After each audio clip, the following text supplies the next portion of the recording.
சிவகாசி பட்டாசானாலும் விருதுநகர் தான், சாத்தூர் பலகாரமாக இருந்தாலும் விருதுநகர் தான், திருவள்ளிபுத்தூர் பால்கோவாக இருந்தாலும் விருதுநகர் தான், பரோட்டாவாக இருந்தாலும் விருதுநகர் தான், தீப்பெட்டி ஆனாலும் விருதுநகர் தான், கேலண்டர் ஆனாலும் விருதுநகர் தான். உங்களை குட்டி ஜப்பான்னு சும்மாவா சொன்னாங்க. மொத்தத்தில் சுறுசுறுப்புக்கு பெயர் பெற்ற மக்கள் வாழுகிற மாவட்டம் தான் இந்த விருதுநகர். அப்படிப்பட்ட விருதுநகர் மாவட்டத்திற்கு தான் உங்களை நாடி வந்திருக்கிறேன். இப்படி ஓயாம உழைக்கிற உங்களை பார்த்து நானும் கொஞ்சம் எனர்ஜியை பூஸ்ட் பண்ணிக்கலாம், ஏத்திக்கலாம் அப்படின்னு விருதுநகருக்கு வந்திருக்கிறேன். விருதுநகர்னு சொன்னால வீர தியாகி சங்கர்லிங்கம் மறக்க முடியுமா? நமது தாய் நிலத்தை தமிழ்நாடுன்னு வாய் நிறைய நெஞ்சம் நிறைய பெருமை பொங்க அழைக்கணும்னு போராடி அதுக்காக உயிரை தந்தவர் சங்கர்லிங்கனார் அவர்கள். அவர் மட்டுமா? ஈரோடு என்றால் தந்தை பெரியார், காஞ்சி என்றால் பேரறிஞர் அண்ணா, திருவாரூர் என்றால் தலைவர் கலைஞர் என்பதை போல விருதுநகர் என்றால் பெருந்தலைவர் காமராசர். அவருடைய மண் இது. அரசியல் கடந்த தனிப்பட்ட முறையிலையும் எனக்கு அவர் மேல மிகுந்த மரியாதை உண்டு. உடல்நலம் பாதிக்கப்பட்டிருந்த நிலையில என்னுடைய திருமணத்திற்கு நேரில் வந்து வாழ்த்தினவர் ஐயா காமராஜர் அவர்கள். அதை என்னால எப்பவும் மறக்க முடியாது. பெருந்தலைவர் காமராஜருடைய பிறந்த நாள ஜூலை 15 கல்வி வளர்ச்சி நாளா கொண்டாடப்பட வேண்டும் என்று தலைவர் கலைஞர் அவர்கள் ஆணையிட்டு இப்ப வர அதை கடைபிடிக்கப்பட்டு கொண்டிருக்கிறது என்பது உங்களுக்கு எல்லாம் தெரியும். அப்படிப்பட்ட தமிழ்நாட்டு மாணவர்களுடைய கல்வி கண்ணை திறந்த பச்சை தமிழர் காமராஜர் அவருடைய விருதுநகருக்கு நான் வந்திருக்கிறேன். தமிழ்நாட்டினுடைய பல பகுதிகளுக்கும் பிரச்சாரத்திற்காக நான் போயிட்டு வந்திருக்கிறேன். அவங்க எல்லாம் திராவிட மாடல் 2.0க்கு டபுள் ஓகே சொல்லிட்டாங்க. விருதுநகர் மக்களான திராவிட மாடல் ஆட்சி உருவாக வேண்டும் என்று நீங்க சொல்லணும். தயாராகிட்டீங்களா? நீங்களும் ரெடியா? நன்றி. அதுக்கு இங்க நிக்கிற நம்ம மதச்சார்பற்ற முற்போக்கு கூட்டணி வேட்பாளர்களை நீங்க வெற்றி பெற வைக்கணும். முதல்ல அருப்புக்கோட்டை சட்டமன்ற தொகுதி நமது வெல்லும் வேட்பாளர் மாண்புமிகு அமைச்சர் KKSSR ராமச்சந்திரன் அவர்கள் மக்கள் தலைவர் எம்ஜிஆர் அவர்களால அடையாளப்படுத்தப்பட்டவர். அந்த காலம் முதல் இந்த காலம் வர சுறுசுறுப்பா மக்கள் பணி ஆற்றிக் கொண்டிருக்கக்கூடியவர். தமிழ்நாடு வரலாற்றிலேயே இல்லாத அளவுக்கு நம்முடைய திராவிட மாடல் ஆட்சியில ஏறக்குறை 23 லட்சம் பேருக்கு பட்டா வழங்கி சாதனை படைத்திருக்கிறோம் என்றால் அந்த சாதனைக்கு பொறுப்பேற்று செயல்பட்டவர் தான் இவர். அப்படிப்பட்ட நம்ம அண்ணாச்சி KKSSR ராமச்சந்திரன் அவர்களுக்கு நீங்க எல்லாம் உதயசூரியன் சின்னத்துல உங்களுடைய ஆதரவை தந்திட வேண்டும். அடுத்து திருச்சுழி சட்டமன்ற தொகுதி நமது வெல்லும் வேட்பாளர் மாண்புமிகு அமைச்சர் என்னுடைய இனிய சகோதரர் தங்கம் தென்னரசு அவர்கள். தலைவர் கலைஞருடைய அன்பு தூண், அது மட்டும் இல்ல என்னுடைய வளர்ச்சிக்கு அடித்தளமிட்ட அண்ணன் தங்கபாண்டியனுடைய அருமை மகன் நம்முடைய தங்கம் தென்னரசு அவர்கள். 5 முறை சட்டமன்ற உறுப்பினராக வென்ற தங்கம் தென்னரசு அவர்கள் தமிழ்நாட்டை அனைத்து வகையிலும் உயர்த்திய திராவிட மாடல் ஆட்சியுடைய நிதித்துறைய தலைமை பெற வச்சு பெருமைக்குரிய சொந்தக்காரர் நம்முடைய தங்கம் தென்னரசு அவர்கள். இன்னும் சொல்லணும்னா இவரை எதிர்த்து வைக்கவே எதிர்கட்சி வேட்பாளர் அறிவிக்கப்பட்டவர் விரும்பலன்னு செய்திகளும் வந்துட்டு இருக்கு. அந்த அளவு வலிமையான வேட்பாளர். அப்படிப்பட்ட தங்கம் தென்னரசு அவர்களுக்கு உதயசூரியன் சின்னத்தில் நீங்க எல்லாம் மீண்டும் ஆதரிச்சு அவரை வெற்றி பெற வைக்கணும்.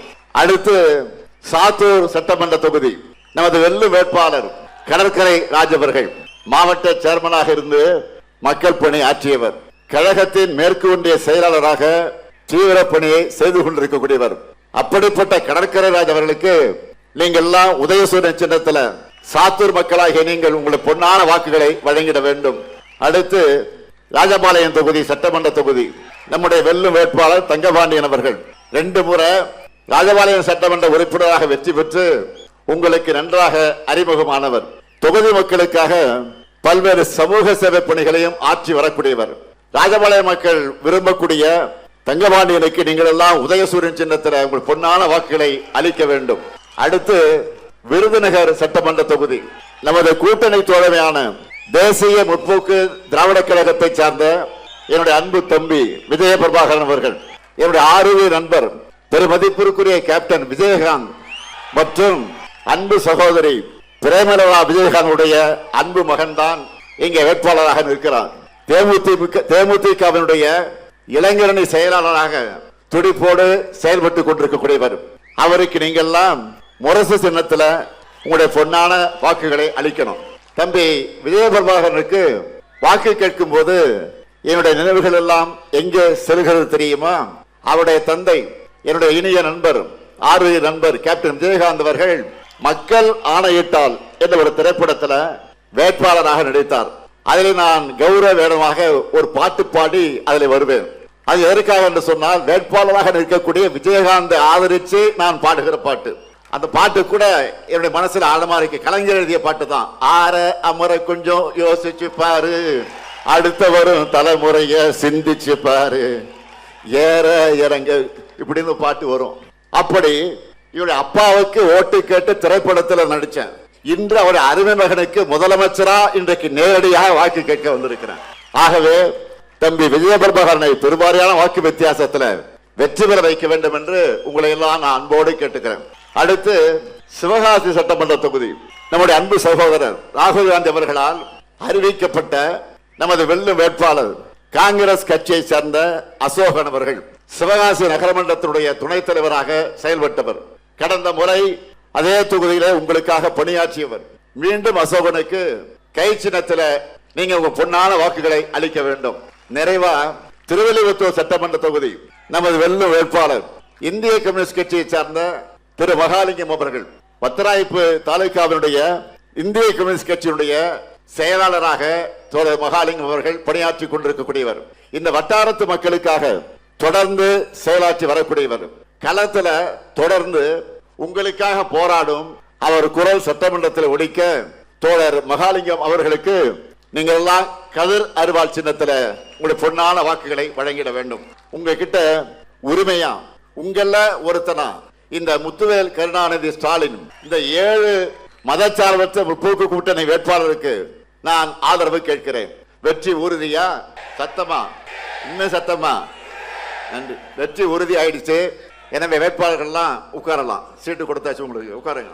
அது மட்டும் இல்ல, மருது சகோதரர்கள் மாதிரி 2 வெயிட்டான அமைச்சர்களை உங்க மாவட்டத்துக்கு தந்து வளர்ச்சி பணிகளை இங்கே பல்வேறு காரியங்களை செஞ்சு தந்திருக்கிறோம் என்கிற பெருமித உணர்வோடு உங்க ஆதரவை நான் கேட்க வந்திருக்கிறேன். திராவிட மாடல் ஆட்சியினுடைய கடந்த 5 ஆண்டுகள்ல விருதுநகருக்கு செஞ்சிருக்கக்கூடிய சாதனைகளை சொன்னா நிச்சயமா சொல்ற அது ஒரு நாள் போதாது. அதனால சிலவற்றை மட்டும் நான் சொல்ல விரும்புறேன்.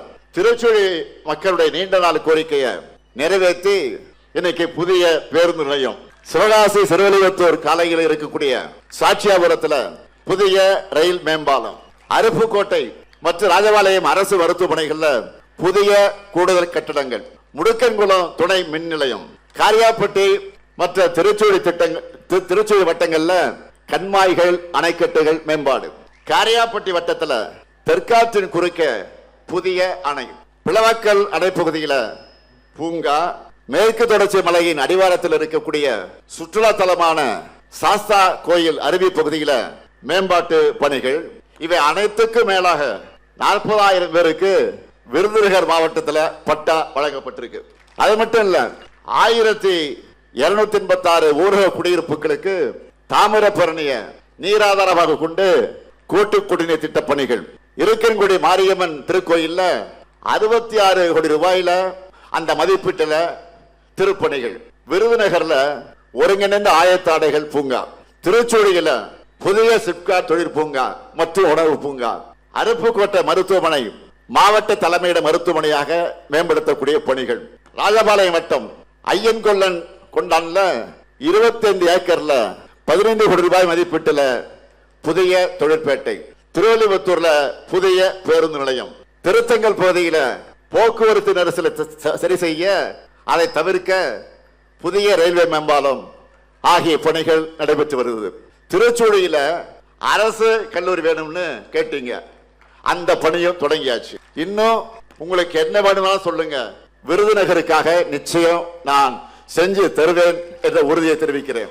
இதே போல சாதனைகளை எதையும் சொல்ல முடியாம அவதூறுகளையும் தரம் தாழ்ந்த பேச்சுக்களையும் நம்பி பரப்புரை செய்து கொண்டிருக்கிறார் யாரு?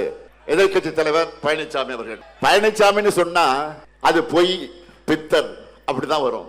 பழனிசாமி சொல்லிருக்கக்கூடிய பொய்களை ஒரு புத்தகமே போடலாம். அந்த அளவுக்கு பொய்களை சொல்லிக் கொண்டிருக்கிறார். 5 முறை முதலமைச்சராக இருந்த நம்முடைய தலைவர் கலைஞர் அவர்களை பற்றி பச்சை பொய்ய பேசின பழனிசாமிக்கு நான் நெல்லையிலே அதற்கு பதிலடி கொடுத்திருக்கிறேன். தான் சொன்ன ஒரு பொய்யிலிருந்து தப்பிக்க அடுத்தடுத்த பொய்களை கூச்சமே இல்லாம சொல்ல தொடங்கி இருக்கிறார். என்ன சொல்லுகிறார்? பெருந்தலைவர் காமராஜருக்கு நாம் இடம் தர மருத்துவமா, அதேபோல அம்மையார் ஜானகி எம்ஜிஆர் அவர்களுக்கு இடம் தர மருத்துவம்னு உளதை கூட்டி இருக்கிறார். சங்கை கூட்டணியில் சேர்ந்த காரணத்தால அவங்கள போலவே வாட்ஸ்அப் வதந்திகளை வாந்தி எடுத்துக்கிட்டு இருக்கிறார். பெருந்தலைவர் காமராஜர் மறைவுற்ற போது சொந்த மகனை போல உடனிருந்து இறுதி நிகழ்வுகளை செஞ்சவர் நம்முடைய தலைவர் கலைஞர் அவர்கள்.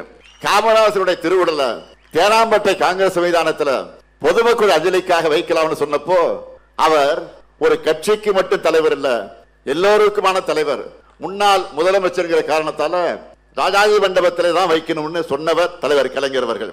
அவரை கிண்டி காந்தி மண்டபத்தில் தகனம் செய்ய முடிவெடுத்து நள்ளிரவு மழையில நனைஞ்சபடி இடத்தை தேர்வு செய்தார். அவர் போன கார் லைட்டை போட்டு இரவு மழை பெஞ்சுக்கிட்டு இருக்கு. அப்போ அந்த இடத்தை தலைவர் கலைஞர் தான் தேர்வு செஞ்சார். அது மட்டும் இல்ல, முப்படை வீரர்கள் தூக்கிட்டு வந்த பெருந்தலைவர் காமராஜருடைய உடலை வாங்கி பீரங்கி வண்டியில வச்சது யார் தெரியுமா? தலைவர் கலைஞரும் அன்றைய கர்நாடக முதலமைச்சர் தேவராஜ அரசு அவர்களும் தான். அதே திமுக அமைச்சராக இருந்த ராஜாராம் ஆகியோர் தான். தகன மேடைக்கு அருகே இந்திரா காந்தி அம்மையாரோடு கலைஞரும் இருந்தார். இதெல்லாம் வரலாறு.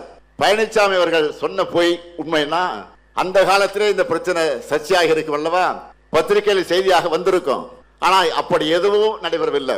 ஆனா தமிழ்நாட்டு காங்கிரஸ் தலைவர்கள் எழுதின புத்தகங்கள்ல கலைஞரை பற்றி புகழ்ந்துதான் இந்த விஷயம் குறித்து எழுதியிருக்கிறார்கள். அதே போல ஜானகி எம்ஜிஆர் அவர்கள் மறைந்த சில நாட்களிலேயே ராமாவரம் தோட்டத்தில் இருக்கக்கூடிய எம்ஜிஆர் இல்லத்துல ஜானகி எம்ஜிஆருடைய படத்தை திறந்து வச்சவர் தலைவர் கலைஞர். ஆர் வீரப்பன், ராமசாமி உடையார், வழக்கறிஞர் NC ராகவாச்சாரி ஆகியோரும் உடனிருந்த நிகழ்வு. சில காலம் மட்டுமே முதலமைச்சராக இருந்த ஜானகி எம்ஜிஆர் படத்தை அதிமுக தலைவர்களை கோட்டையில, முதலமைச்சர் பிரதமர் வரிசையா இருக்கும் பாருங்க, அந்த கோட்டையில கூட மாட்டல. ஆனா தலைவர் கலைஞர் தான் 1996ஆம் ஆண்டு ஆட்சிக்கு வந்த பிறகு கோட்டையில அவங்க படத்தை மாட்ட சொன்னார். அந்த அளவுக்கு மதிச்சார். ஆனால் முந்தா நாள் அடிச்ச காத்துல முதலமைச்சராகி மக்களால் தூக்கி எறியப்பட்ட பழனிசாமிக்கு இதெல்லாம் தெரியுமா? தப்பு பண்ணா வருத்தம் தெரிவிக்கிறதா நல்ல மனிதனுக்கு இலக்கணம். அதை விட்டுட்டு மேலும் மேலும் பொய்களை சொன்னால் பழனிசாமி இன்னும் அசிங்கப்பட்டு தான் போவார். இப்ப புதுசா இன்னொரு பொய்ய சேர்த்திருக்காரு. என்னன்னா, அரசு ஊழியர்களை ஆசை வார்த்தை காட்டி திமுக அரசு ஏமாத்திடுச்சு என்று பழனிசாமி பேசி இருக்கிறார். அப்படி ஏமாத்தி இருந்தா அரசு ஊழியர்கள் சங்க நிர்வாகிகள் என்னை கோட்டையில வந்து சந்திச்சு நன்றி சொல்லி எனக்கு இனிப்பு ஊட்டி இருப்பாங்களா? சொல்லுங்க. நிறைவேற்றவே முடியாதுன்னு சொன்ன அதை நாம செஞ்சிட்டோம். அதை தாங்கிக்க முடியாத கடுப்புல பழனிசாமி இப்படி எல்லாம் பேசிட்டு திரிகிறார். லட்சக்கணக்கான அரசு ஊழியர்களை நாங்க மகிழ்ச்சியில ஆழ்த்தி இருக்கிறோம்.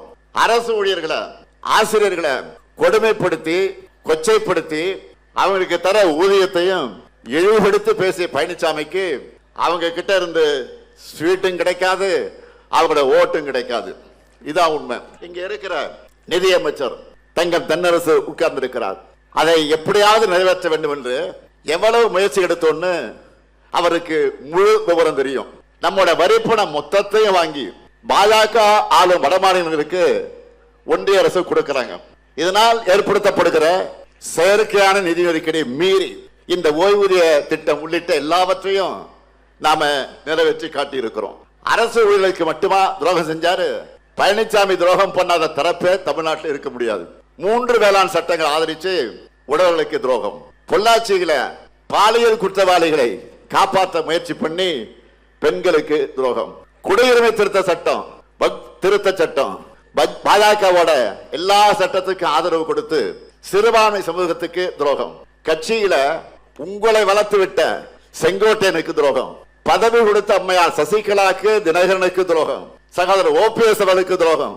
உங்க ஆட்சியை காப்பாத்தின முன்னாள் சட்டப்பேரவையுடைய தலைவர் தனபால் அவர்களுக்கே சீட்டு கொடுக்காம துரோகம்.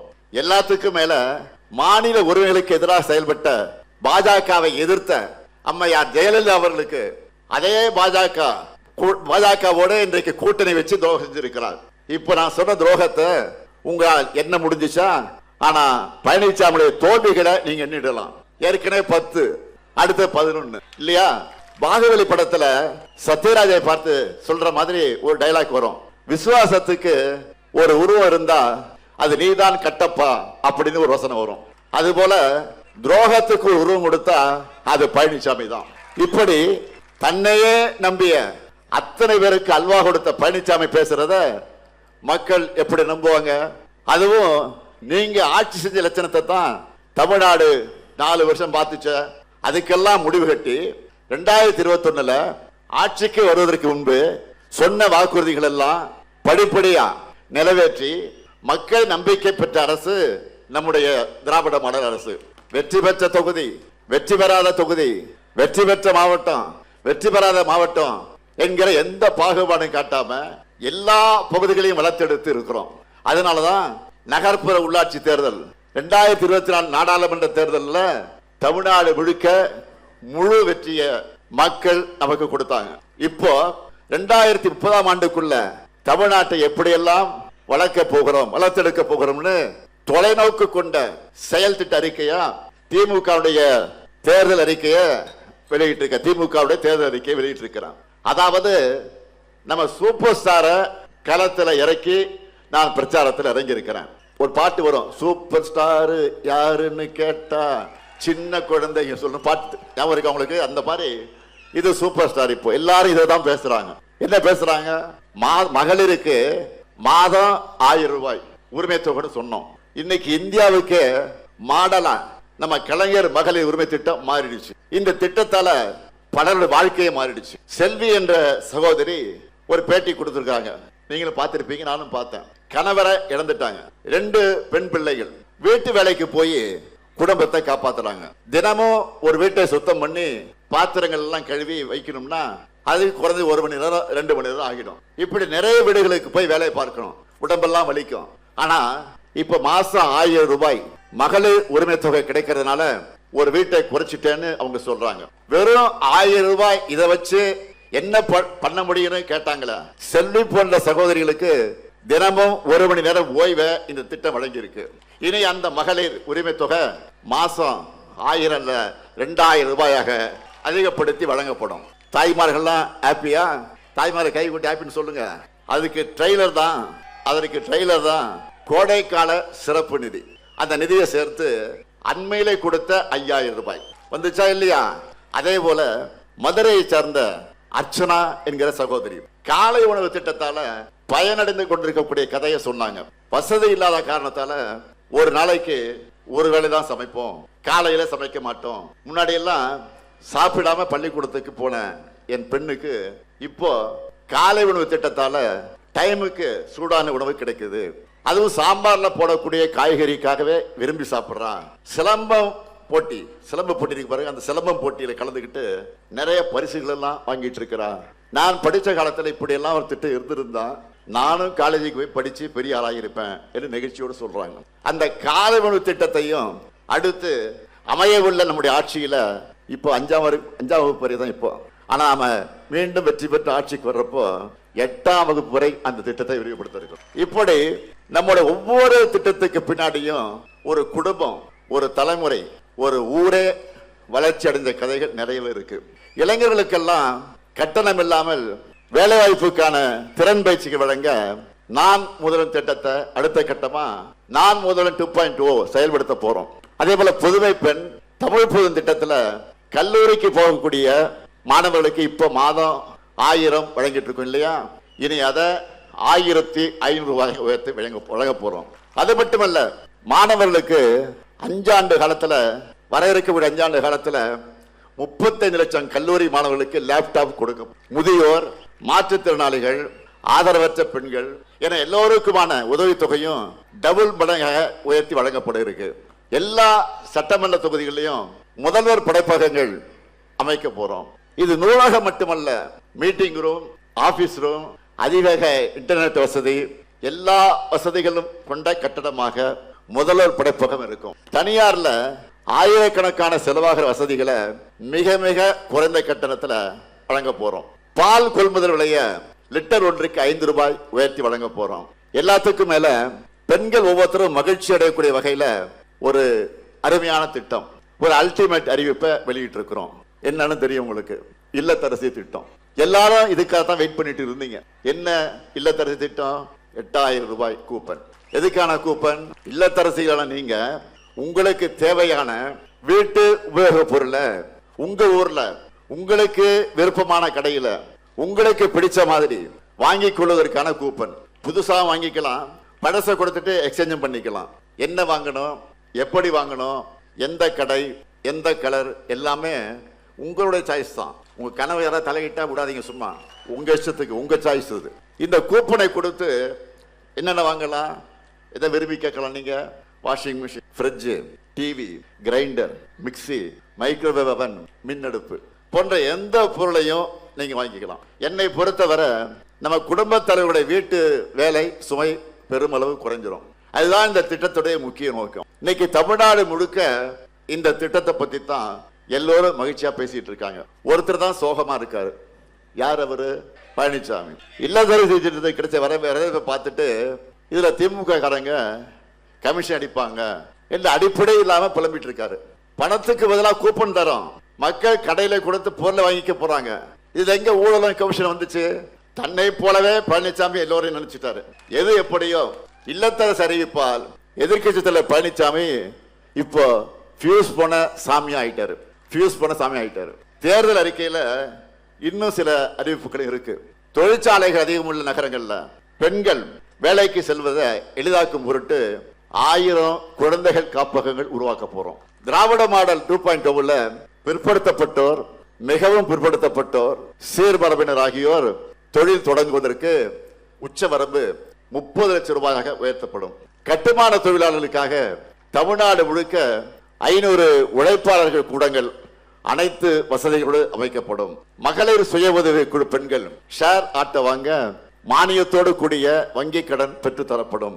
நெசவாளர்களின் நலனுக்காக தமிழ்நாட்டில் 10 கைத்தறி பூங்காக்கள் அமைக்கப்படும். 50 கைத்தறி குழுமங்கள் அமைக்கப்படும். 10,000 கைத்தறிகளை 90 விழுக்காடு மானியத்தோடு நவீனப்படுத்துவோம்.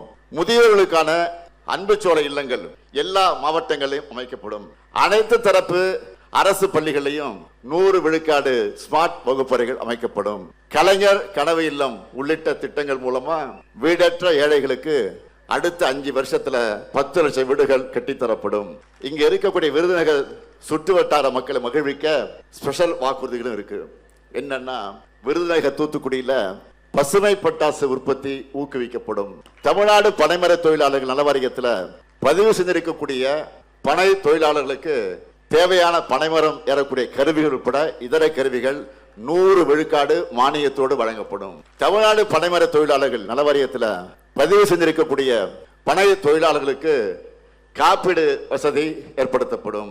அவங்க குடும்பத்திற்கு கல்வி, மருத்துவம் ஆகியவற்றுக்கு கூடுதல் உதவிகள் வழங்கப்படும். இப்படி தமிழ்நாட்டின் ஒவ்வொரு துறையும் ஒவ்வொரு தரப்பினரையும் மனசுல வச்சு தேர்தல் அறிக்கையை ரெடி பண்ணி இருக்கோம். எப்படிப்பட்ட அறிக்கை இது?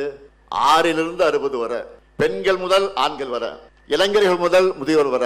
திமுக தேர்தல் அறிக்கை எல்லாருக்கும் பிடிக்கும், பிடிக்காதவங்களே இருக்க முடியாது. அதனால்தான் இதை 2026 தேர்தல் களத்தினுடைய சூப்பர் ஸ்டார்னு சொல்லி நான் அறிமுகப்படுத்துறேன். வாக்குறுதியை யார் வேண்டுமானாலும் கொடுக்கலாம், ஆனா திமுக கொடுக்கிற வாக்குறுதியை தான் மக்கள் நம்புகிறார்கள். மற்றவங்க என்ன சொன்னாலும் அதுக்கு எந்த மதிப்பும் கிடையாது. யார் சொல்றாங்க என்பதை பொறுத்துத்தான் அதுக்கான மதிப்பு. என்டிஏவை பொறுத்த வரைக்கும் தமிழ்நாட்டுக்கு எதிராக எல்லா வேலையும் பார்த்துட்டு தேர்தல் வந்தா மட்டும் தமிழ் மேல பாசம் இருக்கிற மாதிரி காமராஜர், எம்ஜிஆர் மாதிரி தலைவர்களை சொந்தம் கொண்டாடவும் கிளம்பிடுறாங்க. இவங்களோட சங்கி கூட்டம் தான் 1966ஆம் ஆண்டு காமராசரை டெல்லியில வீட்டோட வச்சு கொளுத்த பார்த்தாங்க. மனித தர்மத்திற்கும் காமராசர் மனித தர்மத்துக்கும் நடக்கக்கூடிய பலாத்கார போராட்டம்னு தந்தை பெரியார் கண்டிச்சார். இப்படி காலந்தோறும் தமிழ் மீதும், தமிழர்கள் மீதும், தமிழ் தலைவர்கள் மீதும், தமிழ் பண்பாட்டின் மீதும் இவங்களுக்கு வெறுப்பு தான். இப்படிப்பட்ட தமிழின விரோதிகளோட பழனிசாமி கூட்டணி வச்சிருக்கிறார். பாஜகவுடைய ஒரே நோக்கம் தமிழ்நாட்டின் வளர்ச்சியை தடுக்கிறது தான். என்டிஏ ஆட்சி தமிழ்நாட்டுக்கு வந்தா என்ன ஆகுன்னு நாம கற்பனை பண்ணி கூட பார்க்க வேண்டிய அவசியம் இல்லை.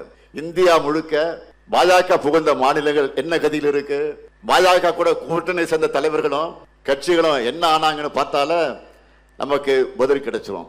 நாம இப்ப போராடுறது திராவிட முன்னேற்ற கழகத்தின் வெற்றிக்காக மட்டுமல்ல, ஒரு கூட்டணி கட்சியுடைய வெற்றிக்காக மட்டுமல்ல, தமிழ்நாட்டுடைய வெற்றிக்காக மறந்துவிடக்கூடாது. தமிழ்நாடு அணியா டெல்லி அணியா என்கின்ற ஜனநாயக போர்ல அரசியல் விருப்பு வெறுப்புகளுக்கு அப்பாற்பட்டு விருதுநகர் மக்கள் அனைவரும் திமுக தலைமையிலான மதச்சார்பற்ற முற்போக்கு கூட்டணியை ஆதரிக்கணும். சொன்னதை செய்யும் தலைவர் கலைஞரின் மகனா கேட்கிற அருப்புக்கோட்டை சட்டமன்ற தொகுதியில நம்முடைய வேட்பாளர் KKSSR ராமச்சந்திரன் அவர்களுக்கும், திருச்சூழி சட்டமன்ற தொகுதியில நமது வேட்பாளர் மாண்புமிகு அமைச்சர் தங்கம் தென்னரசு அவர்களுக்கும், சாத்தூர் சட்டமன்ற தொகுதியில நமது வேட்பாளர் கடற்கரை அவர்களுக்கு, ராஜபாளையம் சட்டமன்ற தொகுதியில நம்முடைய வேட்பாளர் தங்கவாணி அவர்களுக்கும் நீங்கள் உதயசூரியன் சின்னத்தில் வாக்களித்து வெற்றி பெற வைக்கணும்.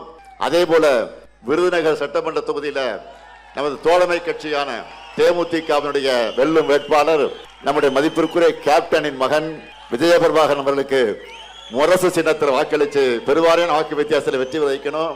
சிவகாசி சட்டமன்ற தொகுதியில சகோதரர் ராகுல் காந்தியின் ஆதரவு பெற்ற காங்கிரஸ் கட்சியின் வேட்பாளர் அசோகனுக்கு கை சின்னத்தில் வாக்களித்து வெற்றி பெற வைக்கணும். ஸ்ரீவில்லிபுத்தூர் சட்டமன்ற தொகுதியில நம்முடைய தோழமை இயக்கமாம் இந்திய கம்யூனிஸ்ட் கட்சியை சேர்ந்த தோழர் மகாலிங்கம் அவர்களுக்கு கதிர் அருவாள் சின்னத்தில் நீங்கள் உங்க பொன்னான வாக்கு அளிக்கணும். அமையவருக்கும் திராவிட மாடல் 2.0 ஆட்சியில எங்க சாதனைகளை நாங்களே முறியடைக்கக்கூடிய வகையில் ஆட்சியை வழங்குவோம். நாடு வளம் பெற நல்லாட்சி தொடர்ந்திட ஆதரிப்பீர். மதச்சார்பற்ற முற்போக்கு கூட்டணி வேட்பாளர்களை வெல்வோம் ஒன்றாக, வெல்வோம் ஒன்றாக, வெல்வோம் ஒன்றாக. நன்றி, வணக்கம்.